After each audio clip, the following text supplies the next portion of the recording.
Hello, welcome to Pre-Encounter Lesson 5. The title of Pre-Encounter Lesson 5 is The New Birth and the Life in the Spirit. Sa dihang ipanganak ka sa unod, pakita nimo imong physical appearance. Maklaro nimo imong color, maklaro nimo ang imong height, no? Maklaro nimo ang color sa imong mata, maklaro nimo ang imong buhok, kulot ba yung buhok, straight ba ang imong buhok, may buhok o walay buhok, no, di ba? So mo na makita nato sa physical. Gusto na ko kasultian karon nga ang katuyuan sa Ginoo sa imong kinabuhi dili lang physical but also spiritual. Daghang kay mga nahitabo sa tong kinabuhi nga abi na tog physical lang siya nga mga panghitabo ba. Example kanang kapobrehon. Ginahuna-huna nato usahay nga kana siya tungod lang na sa economic nga problema. No, wala lang gitay kwarta or wala lang gitay trabaho. Usahay pod sa atong family, no, magsigig away atong mga ginikanan.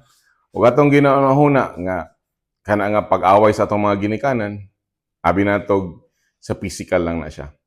Pero sultian ta kay igsoon, napay mas talom na siya nga ugat nanong gaaway sila. Naa na siya spiritual nga reason. Ingon ang Bible sa Romans chapter 7 verse 15. I don't really understand myself, for I want to do what is right, but I don't do it. Instead, I do what I hate. So, klaro kayo ang pulong sa Ginoo ang tao, gusto siya magbuhat og maayo, pero di niya mabuhat. Ang root cause ana igsoon dili kay physical lang, kung dili nagi-spiritual ana nga bahin. Sa Ezekiel 36 verse 26, and I will give you a new heart, and I will put a new spirit in you. I will take out your stony, stubborn heart, and give you a tender and responsive heart. So kana siya nga pulong sa Ginoo, ang Ginoo na siya gi-promise. Ingon siya, no, ang tawo maglisod man ug usab sa iyang kaugalingon. Ang tawo daghan man problema nga abi niya physical ang resulta, pero spiritual day na. Kay ingon ang Ginoo, ako ang mohatag ang nag-solution. Ingon siya, I will give you a new heart. Ingon pa siya, I will put a new spirit in you. Ingon pa siya, I will take your stony and stubborn heart. Di ba nga mo ingon ta sa tawo bitaw nga gahi kay kag ulo, no? Ingon ang Ginoo, pulihan na niya nga ulo. Pulihan niya na nga panghuna-huna. Bag-uhon ta niya mo na iyahang giingon. So ang Ginoo ang mangita og solusyon. Ang Ginoo ang actually ang nangita gyud og solusyon. So ang solusyon sa Ginoo na mahimo ta nga born again. Matawo ta pag-usab diha sa espiritu. Sa dihang natawo ka pag-usab sa espiritu kano sa man gani nahitabo, katong gidawat nimo si Jesus Christ kay mong Lord ug Savior, natawo ka pag-usab diha sa espiritu. So gibutangan niya og Holy Spirit ang imong kinabuhi. Nagpuyo sa imong kinabuhi ang Holy Spirit, ang imong lawas na himo nga templo sa Ginoo. Sa John chapter 3 verse 6, humans can produce only human life, but the Holy Spirit gives birth to spiritual life. So nakita nato nga nanong katong pagkatao nimo human to siya nga life, pero kinahanglan ka matawo pag-usab sa espiritu naman para tagaantag bag-o nga kinabuhi diha pod sa espiritu.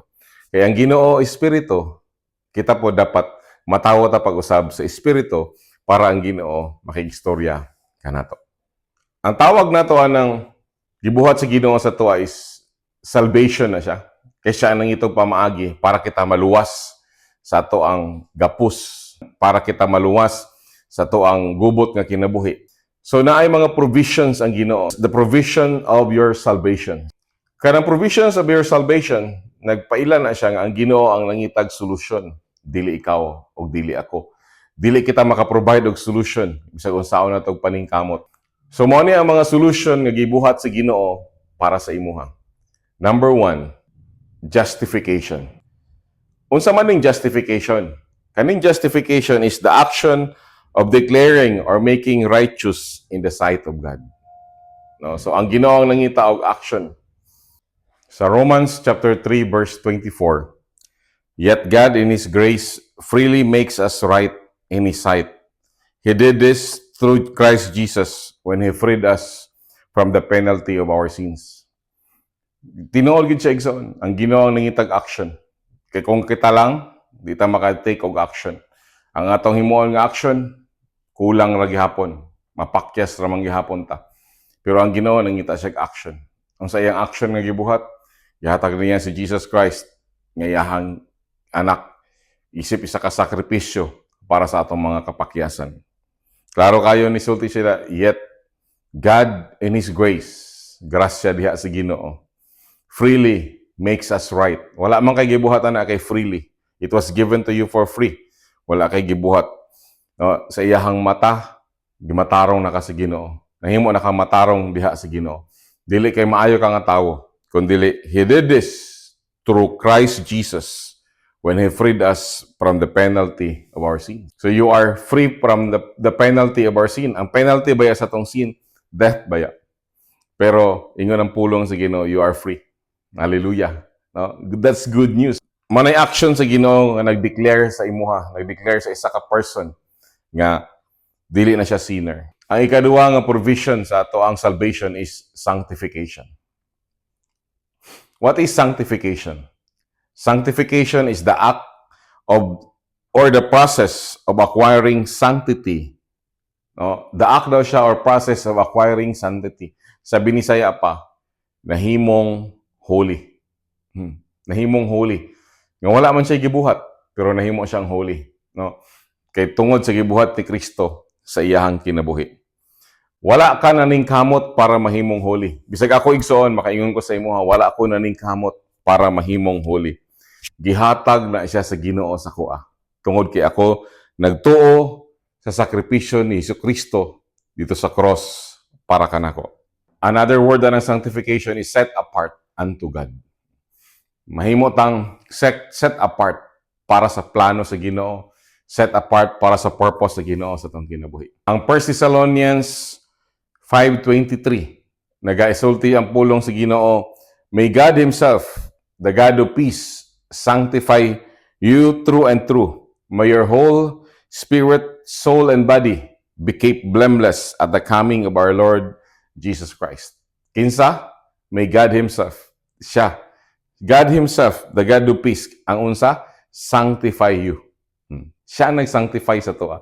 Siya naghimo sa tuwa matarong. Siya naghimo sa tuwa nga holy. Dili kita. True and true. May your whole spirit, soul, and body be kept blameless at the coming of our Lord Jesus Christ. Siya mo uban nato, siya mo tabang nato, even sa pagbalik ni Kristo. No? Hallelujah. Ang ikatulo igsoon nga provision nga imong nadawatan diha sa Ginoo is the regeneration. Kaning regeneration kung imo ning binisayon, ang buti pasabot ani kabag-uhan. Na kabag-uhan nga imong nadawatan sa imuhang kinabuhi. Wala na nimo trabaho niabot ni siya nga kabag-uhan. Kung mapil kag encounter, sultian ta ka, ma-experience nimo ang tinuod nga kabag-uhan diha sa Ginoo. Kaya ang imuhang kinabuhi, dili siya i-repair sa Ginoo, bag-uon siya sa Ginoo. Usabon sa Ginoo ang atong genetic makeup. Sa una, kung kita sinner, ang genetic makeup nimo karon, you are holy. No? Tungod sa gibuhat ni Kristo sa cross para sa imuha. Ang galatay sa imuha karon nga kaliwat, gadugo, dugo na ni Kristo.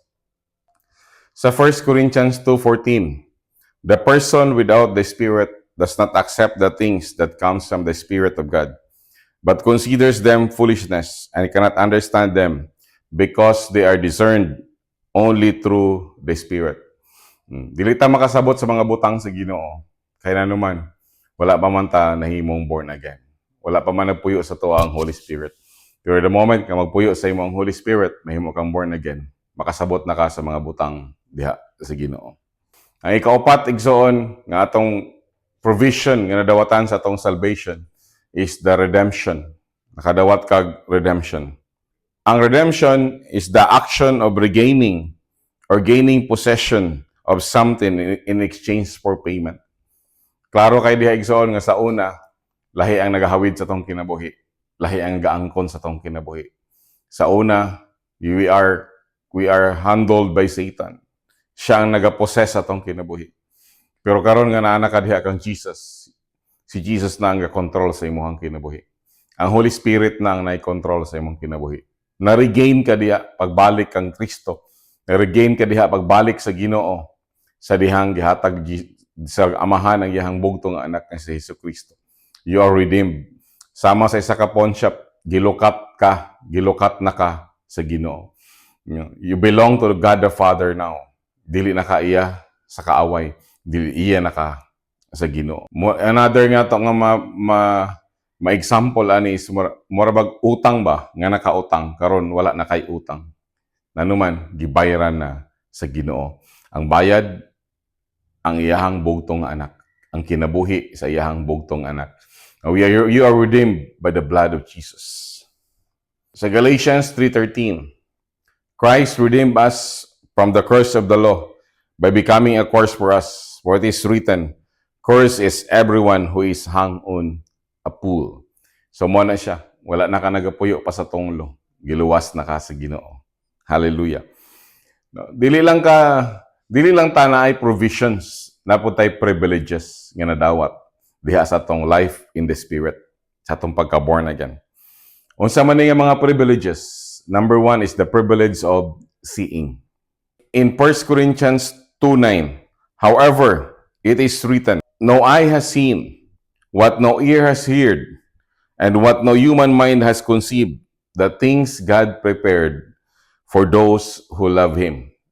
These are the things God has revealed to us by His Spirit. The Spirit searches all things, even the deep things of God.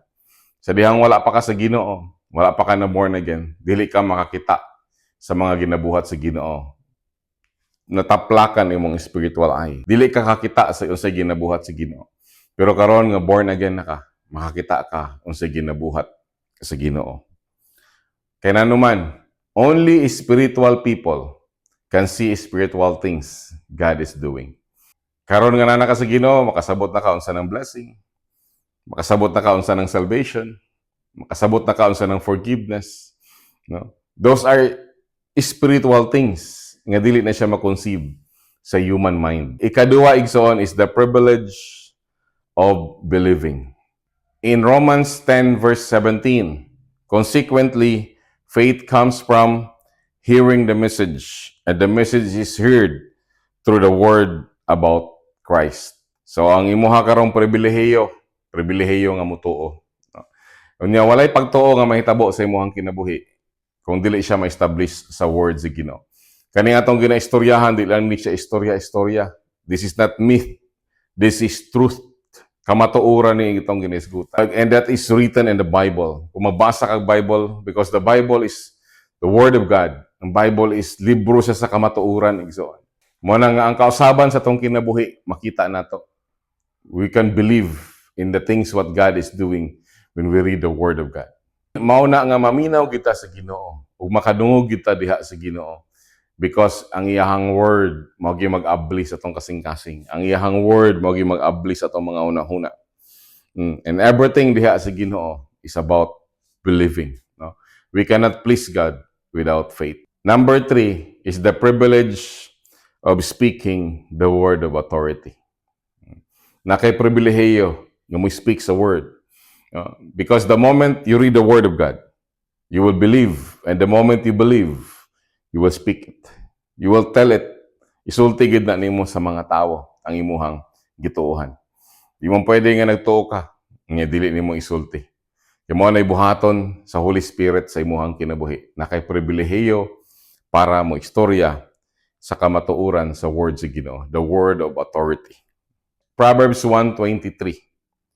Torn at my rebuke, surely I will pour out my spirit on you, and I will make my words known to you.